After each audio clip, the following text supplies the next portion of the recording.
আজকে আমরা অষ্টম শ্রেণীর ক্লাস 9 অনুশীলনীর সংক্ষিপ্ত প্রশ্নের সমাধান করব। সাথে থাকুন। X Q Y square plus X square Y Q by X square plus X Y কে লঘিষ্ঠ আকারে প্রকাশ করো। অতএব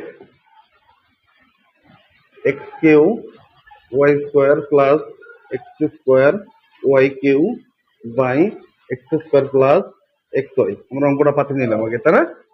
তাহলে এখানে কি কমন যাচ্ছে বলো তো? উপর থেকে কমন যাচ্ছে কোনো কিছু? X square Y square common যাচ্ছে, তাহলে থাকছে কি এখানে এক্স প্লাস ওয়াই, এবং এখান থেকে কি কমন যাচ্ছে বলো তো?